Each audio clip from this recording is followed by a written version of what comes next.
Hello friends, today we are going to discuss some questions which were asked in previous drug inspector or assistant commissioner, joint commissioner exams of Food and Drug Administration related to pharmaceutical microbiology. So let us start with the first question. Talcum powder is commonly sterilized by. The correct answer over is the dry heat sterilization.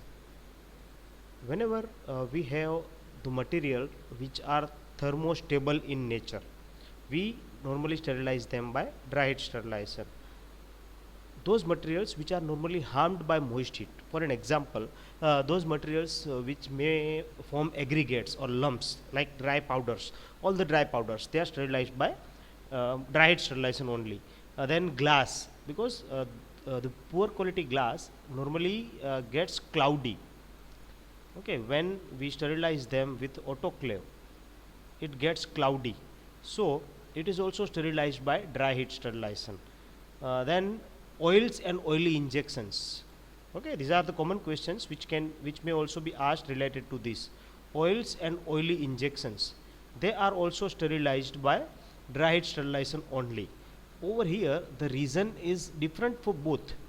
If it is oil, then there are chances of entering the steam inside the oil and formation of emulsion. If it is oily injection in a sealed ampule, at that time there are no chance of entering the steam inside the container. But over here the reason is, in an autoclave we are working at a temperature of 121 degrees centigrade, and sterilization is only possible at 121 degrees centigrade if moisture is present, because the mechanism by which the moist heat sterilization acts is coagulation of proteins. The bacterial proteins get coagulated in presence of moisture.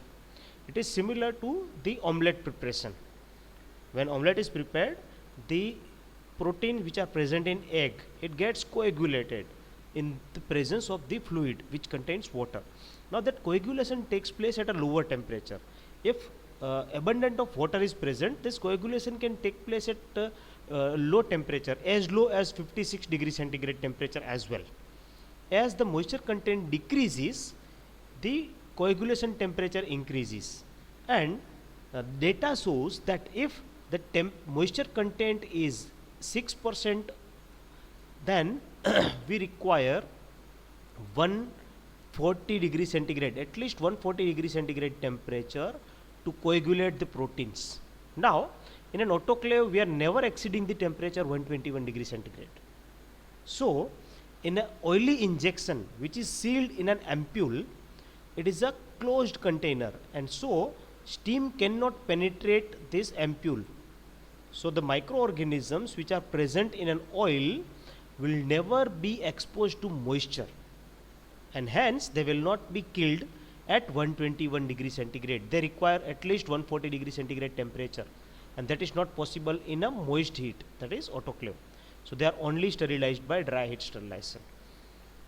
Apart from them, for gaseous sterilization also, the gases will not penetrate properly in the dry powders as well as in oils or oily injections, and that is why that is also not used. So the correct answer over here is dry heat sterilization.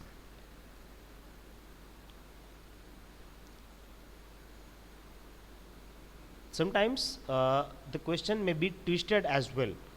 The opposite questions may also be asked. There are some other materials which are harmed by dry heat as well, and they can be sterilized by moist heat. Those which are aqueous injections, mind well, if it is oily injection, we can sterilize it only by dry heat. If it is aqueous injection, it can be sterilized easily by moist heat, because though it is a sealed container, the microorganisms are surrounded by water, and that is why it can be sterilized easily by moist heat, that is autoclave. Now as per IP, the biological indicators are given over here. In the next question, the question is related to biological indicators. So before that, I'll give you the names which are prescribed in the pharmacopoeia for as a biological indicator. So for ethylene oxide sterilization, biological indicator is Bacillus atrophius. For moist heat, it is Geobacillus stereothermophilus or Bacillus stereothermophilus. For dry heat, spores of Bacillus atrophius or Bacillus subtilis variety Niger. For ionizing radiation, it is Bacillus pumilus. For vapor phase hydrogen peroxide, it is Geobacillus stereothermophilus. These are according to IP. For filtration, it is Serratia marcescens. It is from other literature.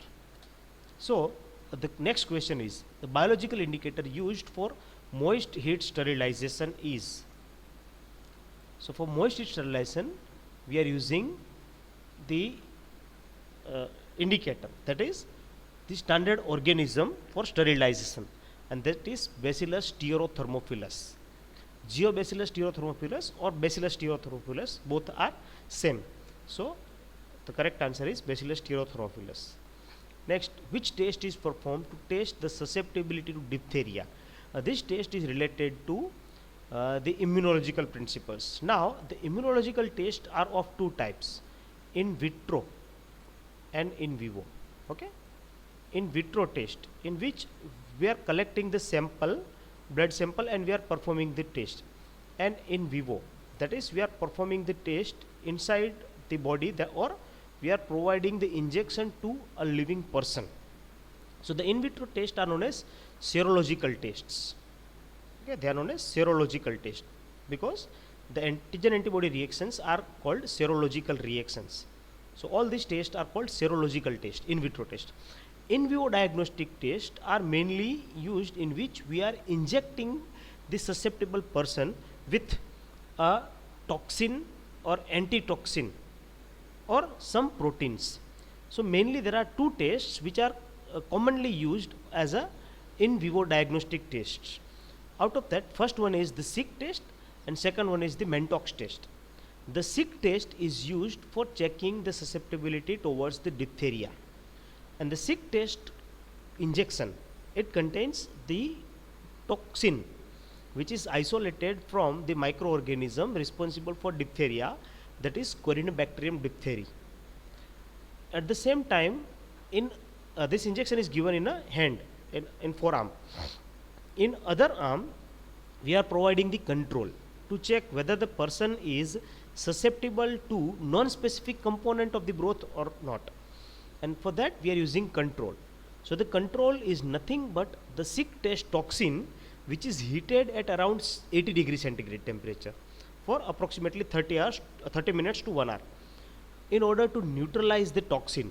So that control contains all the components other than the toxin, and it is injected normally 0.1 or 0.2 ml in intracutaneously. So Schik test is used for the diagnosis of diphtheria. Okay, the Mantoux test is used for the diagnosis of Mycobacterium tuberculosis. Mantoux test, second test, is used for the diagnosis of tuberculosis. Okay, then Lepromin test is used for leprosy. So correct answer is Schik test. Next is the temperature used for the sterilization of vaccine. So normally the vaccines are used at a very sterilized at a very low temperature, about 53 to 65 degrees centigrade, because if we elevate the temperature, it may harm the bacterial cell, and that is why normally they are sterilized by lower temperature, at a lower temperature.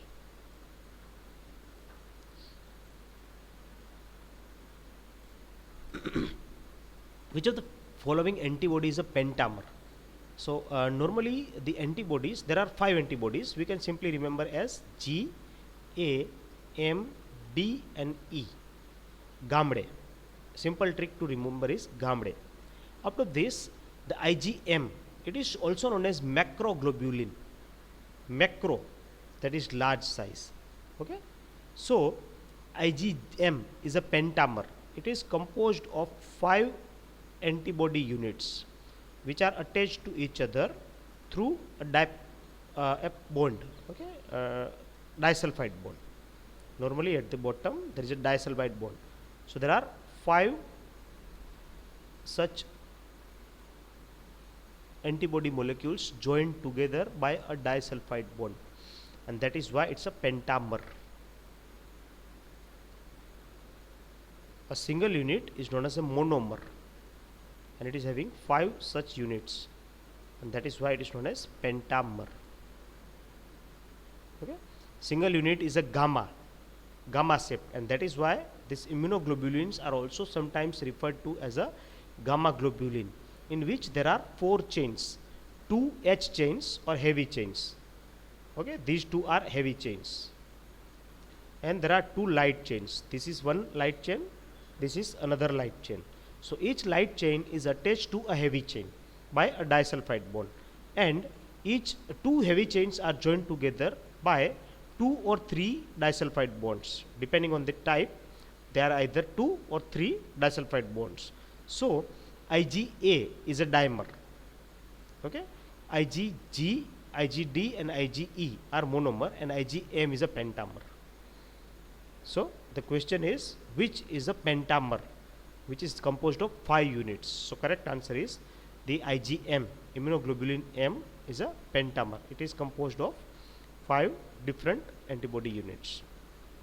If the question is asked what is the normal molecular weight of L chain or H chain, then also you can say the each heavy chain is having the molecular weight of approximately 50,000 Daltons. Each light chain is having the molecular weight of approximately 25,000 Daltons. Collecting it collectively, each monomer unit is having the molecular weight of approximately 1,50,000 Daltons, because it is composed of 2 heavy chains, that is 50,000 each. So 1 lakh, and 2 light chains, 25,000 each. So normal molecular weight is in the range of 1,50,000 Daltons for a monomer. If it is a pentamer, we can multiply it by 5. So the highest molecular weight of having antibody which is having highest molecular weight is also IgM, because it's a pentamer. So sometimes the question may be twisted as well. You need to answer accordingly. Next is, which of the following organism has a teichoic acid as their main surface antigen? Teichoic acid are normally present in the gram-positive bacteria. Gram-negative bacteria are having their cell wall which is composed of approximately 60 to 70% of the lipids and less amount of the peptidoglycans, while gram-positive bacteria are having higher amount of the peptidoglycans and less amount of the lipids. So this is the reason behind the principle of gram staining as well. When we are going for gram staining, we wash the primary stain by alcohol or acetone. So the gram negative bacteria which are having higher content of the lipids, their cell wall will lose that lipids, because the lipids are soluble in ethanol or acetone, and thereby their cell wall will become porous. So they will lose the primary stain. The gram positive bacteria, they have teichoic acid, as well as their cell wall is having less content of lipids. Now in gram staining, the primary staining reagents are iodine, grams iodine and crystal violet. Okay, so when we incorporate first crystal violet and then grams iodine, within the cell wall it forms CVGI complex, crystal violet grams iodine complex. Now this complex is having larger size than the independent crystal violet molecule. So crystal violet molecule can easily penetrate. After that, grams iodine is penetrating, and within that cell wall they forms the complex. Another thing, this complex bind with the teichoic acid. So this complex cannot be released by the gram positive bacteria easily, while gram negative bacteria are easily washed away. And that is why when we perform gram staining, the gram negative bacteria becomes colorless after application of the acetone or alcohol. Okay, acetone or alcohol, and hence we need to incorporate a counterstain. Now the counterstain is an agent which is used to stain the decolorized organisms.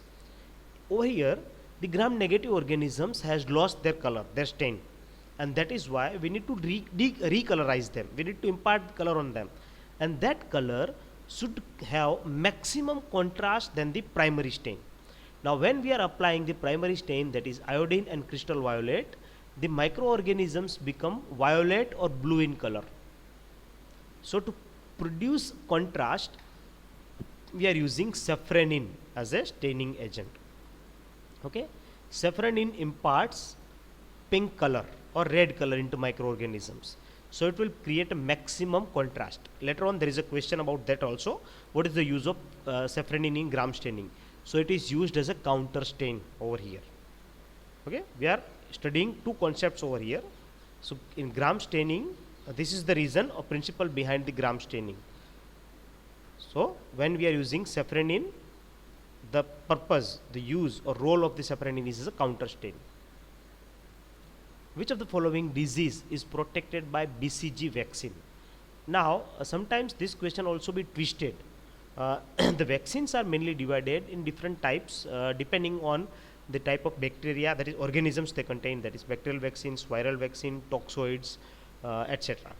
Apart from them, there is one more classification, that is called monovalent vaccine and polyvalent vaccine. The monovalent vaccines are those vaccines which are protecting against a single organism, and polyvalent vaccines are mixtures. Okay, so the examples of polyvalent vaccines are TAB vaccine. It provides the protection against the Salmonella typhi and paratyphi, Salmonella typhi A and Salmonella paratyphi A and B. Then another vaccine is DTP, diphtheria, tetanus and pertussis. It protects against three diseases: diphtheria, tetanus and pertussis. Pertussis is whooping cough. Okay, so these are called mixed vaccines or polyvalent vaccines. Currently in market, pentavalent vaccine is also available, hexavalent vaccine is available. So the pentavalent vaccine contains DTP, diphtheria, tetanus and pertussis. Along with that, it contains HB, hepatitis B, and HIB, Haemophilus influenza B, HIB and HB. That is pentavalent. If it contains IPV, injectable polio vaccine, along with this, then it becomes hexavalent.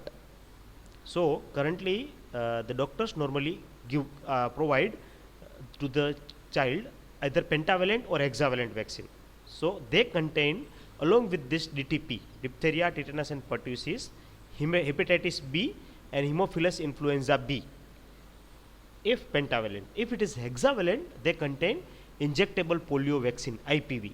So it provides the protection against 6 different diseases: diphtheria, tetanus, pertussis, HB, that is hepatitis B, HIB, that is Haemophilus influenza B, and injectable polio vaccine. Now, as the BCG is a name normally written in capital, and the question is asked that which one of the following is a polyvalent vaccine, sometimes the student get confused. They select BCG, but BCG is not a polyvalent vaccine, it's a monovalent vaccine. The name is derived from the scientists who have developed that strain, and that is called Bacillus of Calmette and Gorin. Bacillus of Calmette and Gorin, BCG, and that is another name for Mycobacterium tuberculosis. That is Mycobacterium tuberculosis, and that is providing the protection against tuberculosis. So correct answer over here is a Mycobacterium tuberculosis. Clear? So you need not to get confused if the question is asked about polyvalent vaccine. BCG is not a polyvalent vaccine. It provides protection against a single disease only, and that is tuberculosis, TB. Sabin is a type of vaccine. Sabin is actually a polio vaccine, and polio vaccine is available in 2 different variants: Salk vaccine and Sabin vaccine. That is, polio vaccine is available in the form of live vaccine as well as killed vaccine. If it is given orally, then it's a live vaccine, but attenuated, mind well. If it is given in the injectable form, it's normally killed vaccine. Now over here there is a confusion. In the previous exam it was asked, and the correct answer proposed by the commission is live vaccine, but actually that is a controversial thing. That is actually a wrong thing. The correct answer is it is live attenuated vaccine. Attenuation is a process in which we are making the microorganisms weak. In attenuation, they are live, but they are weakened. That is, they are living, but they are rendered weak, or they cannot produce the disease. So they are having the antigenicity, but they are avirulent. That is, they have lost their virulence. Virulence is the capacity of the microorganism to invade the body, to establish themselves, and to produce the disease.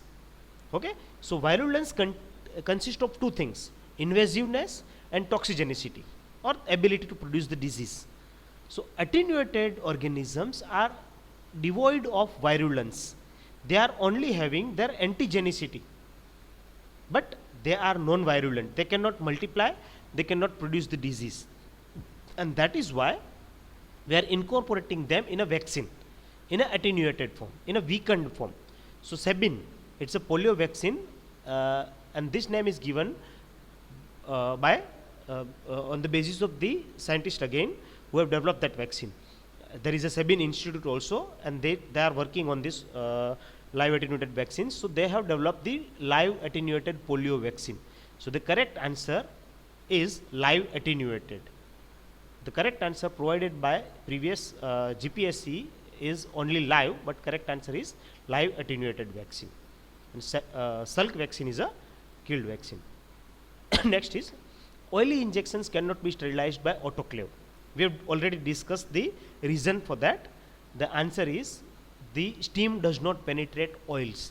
As the steam does not penetrate oil, the microorganisms normally do not get the exposure to steam, and in autoclave we are having the temperature of 121 degrees centigrade. It never exceeds 121.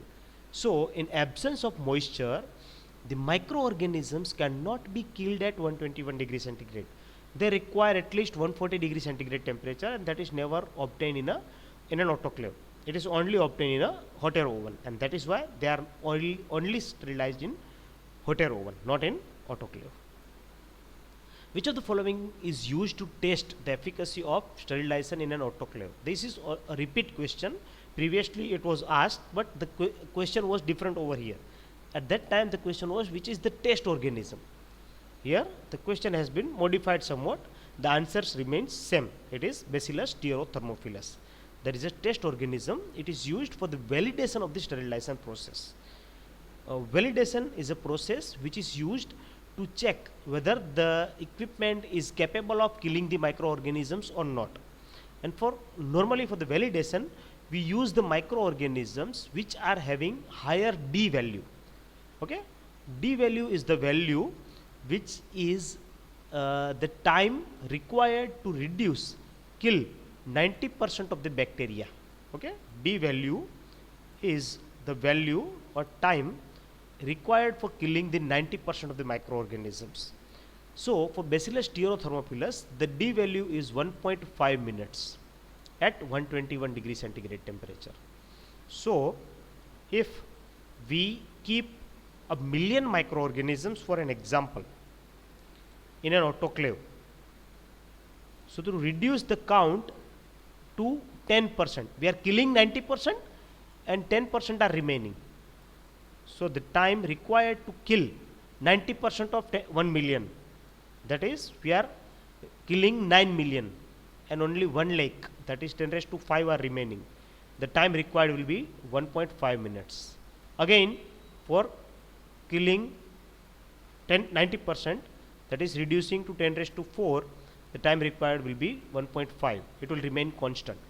Another term which is associated with that is SAL, sterility assurance level, and normally we require sterility assurance level of approximately 10⁻⁻⁶ according to pharmacopoeia.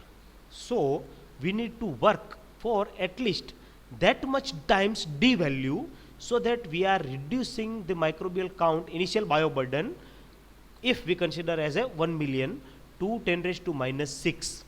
So the difference over here becomes 12 times D value. Okay, 12 times D value for most resistant organism, and Bacillus stereothermophilus is considered as one of the most resistant microorganisms. It is specified by the pharmacopoeia. So we require 12 minutes plus 1.5, that is 18 minutes to kill or to attain the sterility assurance level of 10⁻⁻⁶. For better safety, we are having 50% normally of the safety margin, safety period. So 18 plus 9 minutes extra. So it comes to approximately 27 minutes. And that is why normally we work for 30 minutes in an autoclave. So time required in an autoclave for sterilization at 121 degrees centigrade is 30 minutes prescribed by the pharmacopoeia. At the same time, in a dry heat sterilization, that is in hot air oven, we normally use temperature of 140 degrees centigrade and time is around 1 hour. Mind well. So in hot air oven, both time required as well as temperature required are higher, because the mechanism by which the dry heat kills the microorganism is oxidation or carbonation or chairing. In case of moist heat sterilization, it is coagulation of protein. So for carbonation we require, or for chairing we require elevated temperature, high temperature.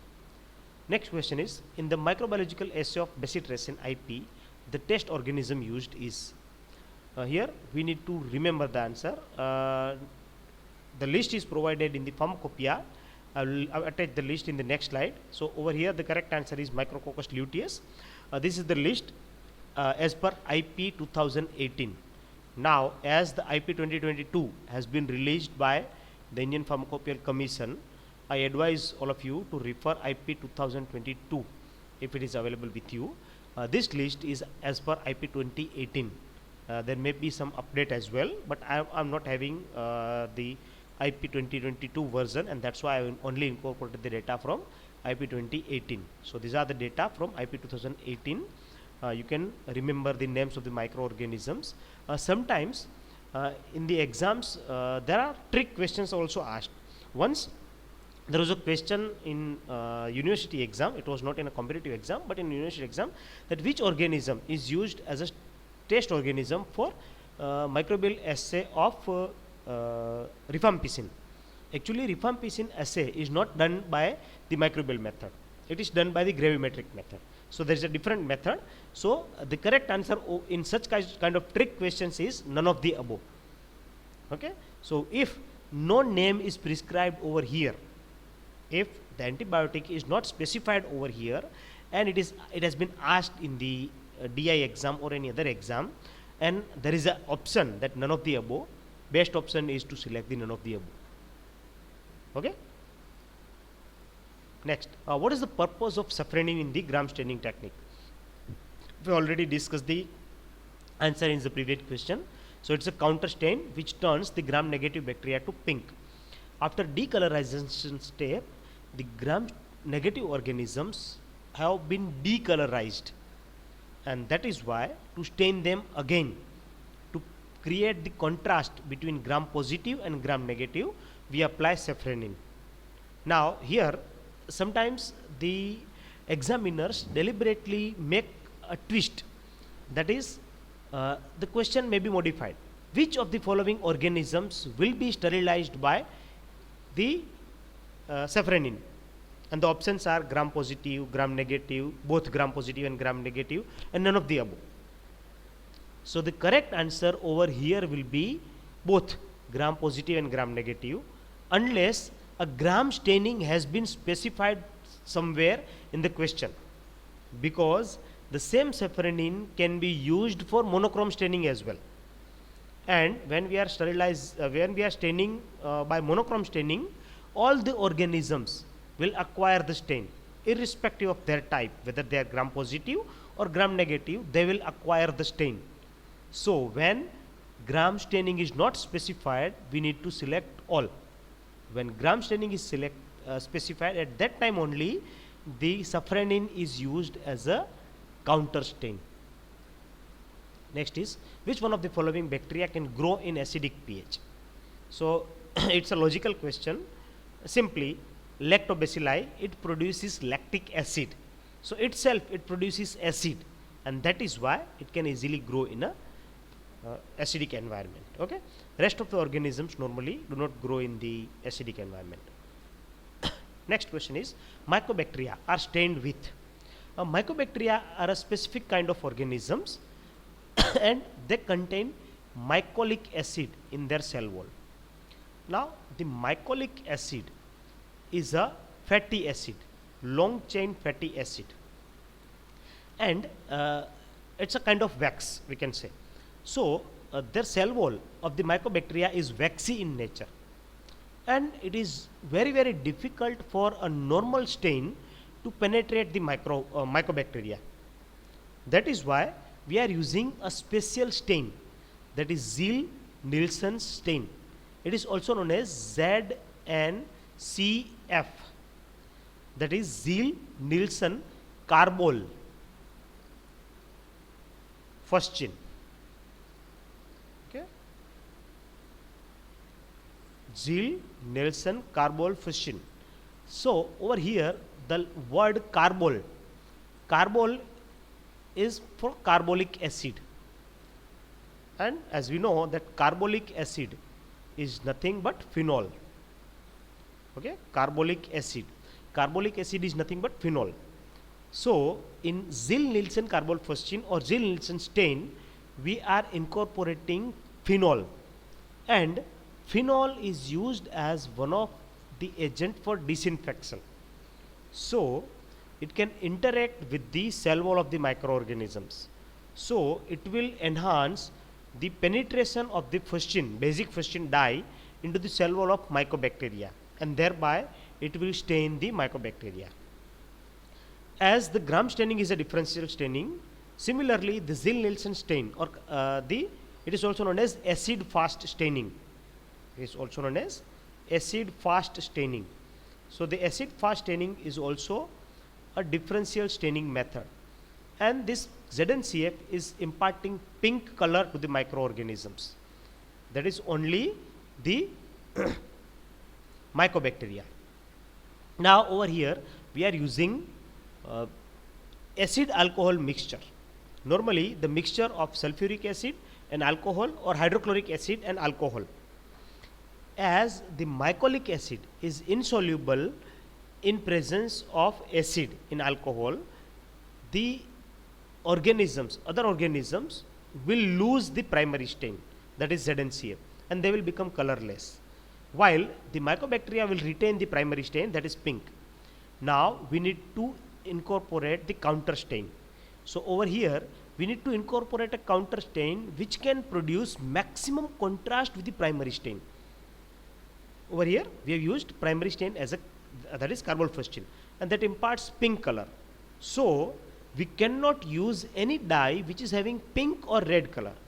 So we have the dyes which produce maximum contrast to the pink color or red color, and that are the blue or green color. And that is why there are two options over here.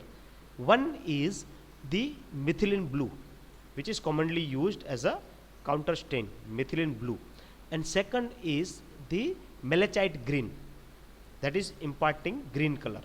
Okay, methylene blue and malachite green. Methylene blue will impart blue color, malachite green, as the name says, it will impart green color, so that we can produce maximum contrast. Here also the question can be twisted, that which of the following cannot be used as a counter stain in acid fast staining, and the options can be given as the methylene blue, malachite green, safranin, and none of the above. Or it can be any other blue dye like crystal violet. So we can use crystal violet as well. The correct option is safranin. We cannot use safranin because safranin imparts pink color, and both mycobacteria as well as non-acid fast bacteria will become pink. We cannot differentiate them. Basic purpose of differential staining is differentiation, and we cannot differentiate them. So we cannot use safranin as a counter stain over here. We need to use either malachite green or methylene blue as a counter stain over here. So the correct answer is over here is a Ziehl-Neelsen stain, in which we are using ZNCF, Ziehl-Neelsen carbol fuscin, to stain the mycobacteria. Oral polio vaccine, as in the same exam in other paper the question was asked, the oral polio vaccine is a live attenuated vaccine. It is nothing but the same Sabin vaccine. Okay, so both questions are contrary to each other. So correct answer is the oral polio vaccine, that is a Sabin vaccine, is a live attenuated vaccine. Next, antibiotics in dry state have been successfully sterilized by.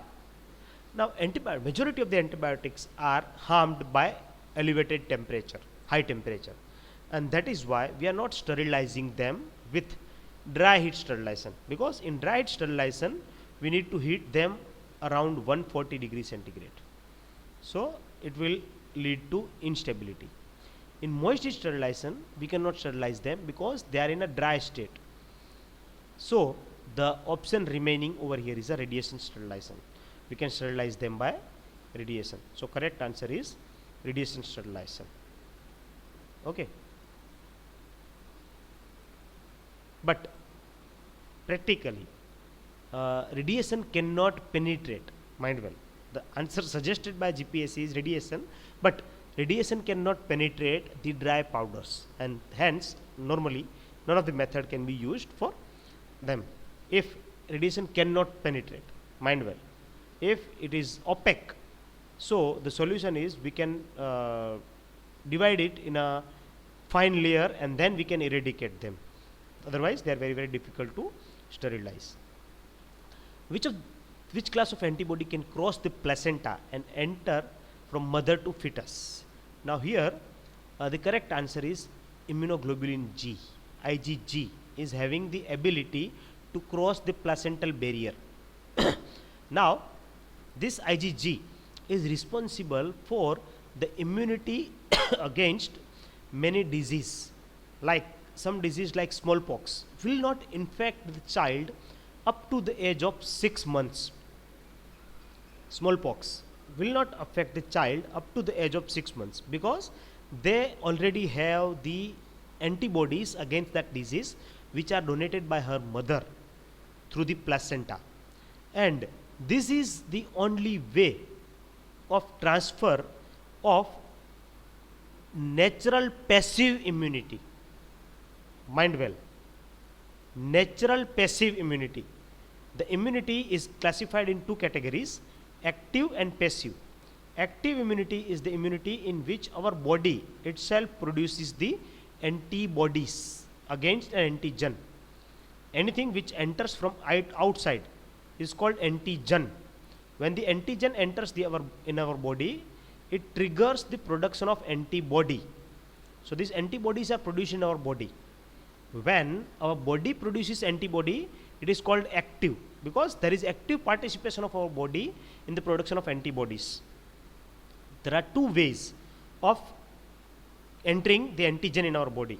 First, that is natural, that is by infection, normal infection, and second is artificial, that is vaccination, in which we are injecting the antigen. Now the antibodies can enter our body naturally only through mother. One, that is IgG by crossing the placenta, and second is IgA, but over here the way is colostrum. Colostrum is a yellow color fluid which is secreted along with the breast milk for initial few months of the lactation. Okay, we all have tasted the bari from the cow milk. For initial few days of the birth of a cub, the cow milk, only if it is heated, it is converted to bari, the yellow color solid, and that tastes very good. We have enjoyed it. The major reason is it is rich in protein and immunoglobulin A, IgA. Similarly, the breast milk from the humans also secretes this colostrum, and that colostrum is rich with immunoglobulin A, IgA. So it provides the passive immunity to the kid. It protects the kid from number of disease, and that is also another way of the natural transfer of the antibodies from mother to kid. So there are two ways, first placenta and second is colostrum. The artificial way is the sera or anti-sera. We have heard a lot about this in COVID time. that the blood from a COVID infected patient is given to the who have recovered is given to another patient, which contains the antibodies against COVID, and that can provide the protection. So ready-made sera are also available, which contains antibody which are isolated from any other healthy human or animal, and that are given to the patient. Another example of such kind is the anti-snake venom, that is the antitoxin against the snake venom. So correct answer over here is IgG, because here the question is specific, which can cross the placenta. So that is IgG. The IgA can be secreted in colostrum, that is breast milk. Next, presence of only one living microorganisms means an object is. There are 4 options: aseptic, sanitized, disinfected, and contaminated.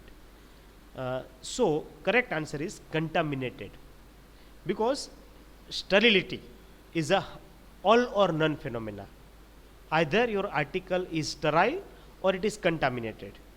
So if a single organism is present, then also we cannot claim that it is aseptic or sanitized or disinfected. We can call it is contaminated. If we can detect the presence, then it is called contaminated. So clear word over here is contaminated.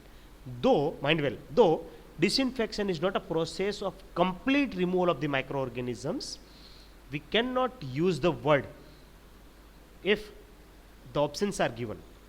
If the question has been asked in another manner, that which of the following method will render the article completely free from microorganism, then only one answer is that is sterilization. Antiseptics or sanitizers or disinfectants, they don't remove 100% of the microorganisms. If you have seen the advertisement of any antiseptic soap or any disinfectants, they are showing that initially this much microorganisms are present. After applying soap, they show only one organism, but they never show that 100% are killed. So any, whether it is Dettol or Lifebuoy, you might have seen, or even Lysol. Okay, I have given 3 examples. Dettol is antiseptic, or sanitizer, we can use it, and Lysol is a disinfectant. But no one is showing that they are removing 100% microorganisms. They claim it kills 99% bacteria, because that is never the purpose of disinfection or antiseptics, to kill all the microorganisms. So if the question is asked that which of the following will render the article 100% free of the microorganisms, then it is only sterilization. Rest all will leave at least one microorganisms. But out of the given options, the correct one is contaminated. Then magnification range of light microscope. Normally the light microscope gives the magnification in the range of 1000 to 2000x, because there are 3 objective lens, that is 10x, 45x and 100x, and your eyepiece is having normally the magnification up to 10x or 20x. So we multiply them and the range comes to around 1000 to 2000 times multiplication. That is possible with the light microscope or normal microscope. Discontinuous heating. Discontinuous heating, that is a method of sterilization. That method was developed by scientist John Tyndall, and that is why it is known as Tyndallization. Another name for this Tyndallization is called fractional sterilization, in which we are heating the article for 3 consecutive days at around 100 degrees centigrade, that is by steam for 1 hour. Then we allow it for incubation for rest of the 23 hours. On next day again we expose to 100 degrees centigrade for 1 hour. Again we allow it to incubate for 23 hours and we allow last exposure. So if microorganisms are present in the article, they will be killed. All the vegetative cells, that is the living organisms, are killed in presence of steam at 100 degrees centigrade in only 30 minutes. Mind well. But there are some organisms which can convert themselves to spore.